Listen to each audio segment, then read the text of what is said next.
Hey y'all, welcome to my messy, crowded, soon to be rearranged reloading table. Generally when the cooler weather starts coming on is always when I realize I need to get back in and do some reloading, and that's what's going on now. And as soon as I started on my 9mm, I was reminded of what I was going to do months ago. These Hornady lock and load AP presses are bad about the shell plate shaking. So as you're dropping powder or a bullet, as it indexes and moves to the next station, it wobbles just enough that it'll shake some powder loose, which makes things here nasty, or it'll enough where it could actually shake a bullet loose that's been placed in your brass. I'm going to show you a way that I use to fix this. It's simple, it takes no time at all. Okay, here's a quick example of what I'm talking about. Let's just put some brass on the shell plate, bring it up and charge it with some powder, bring it down, and work it across. You can see how it jumps. And it's enough that after a while, this stuff, it shakes powder, and it can vary. Sometimes it doesn't do it bad, sometimes it'll shake it all over the place. And you'll get a bullet in here and it'll shake it out. Mine's not doing it very bad right now, but I do remember that it was giving me a fit. And what it is, a quick way to fix it, is I don't like carving on things and all if I don't have to. And I don't believe that is the case here. Well, it hasn't been for me. I fix other calibers, just forgot to do this. Here's what it is. These are basically little ball bearings that are pressed into this plate. You see how they stick out and stick up? And they ride along the shell plate. And these little dots here are where they index. Before you do anything, go ahead and make sure that these little indents are cleaned out. If you have stuff in here, that's not going to help you at all. But make sure that's cleaned out.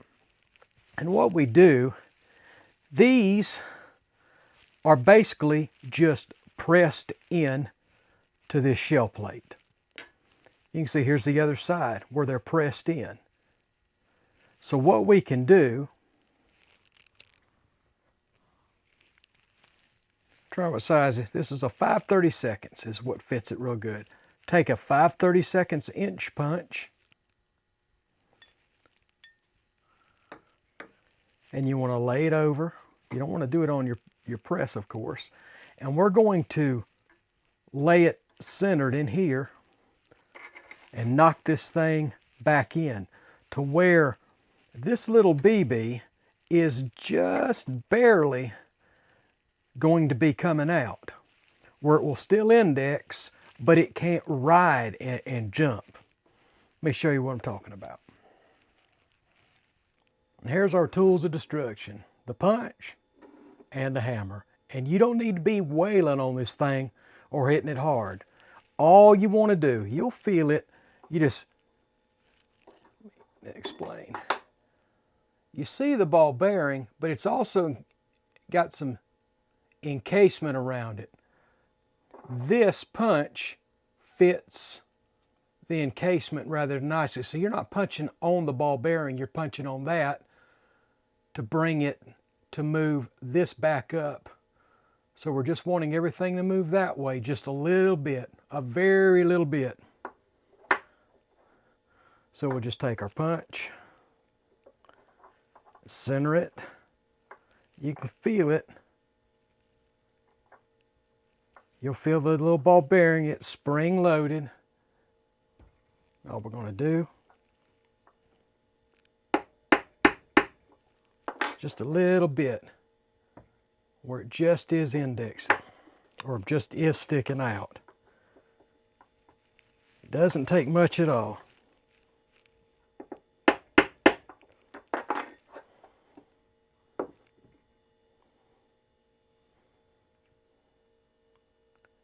see, there's still, you see the one in the bottom down there.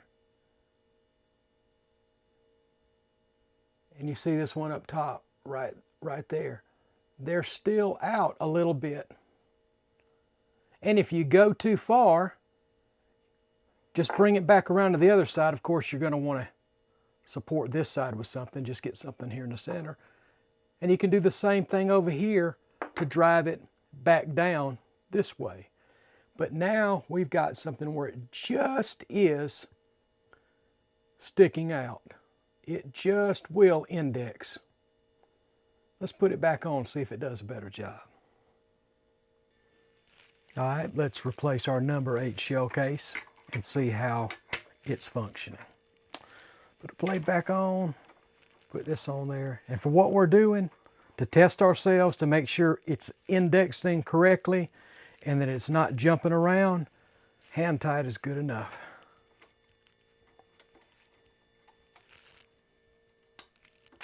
Okay, go ahead and put a shell on there. Go ahead and bring it up and get some powder. And let's watch it. It's moving side to side. It's not jumping up and down anymore. And that's what we want. We don't want to go any further than that because we don't want to dump this powder out in there. Okay, that's all there is to it.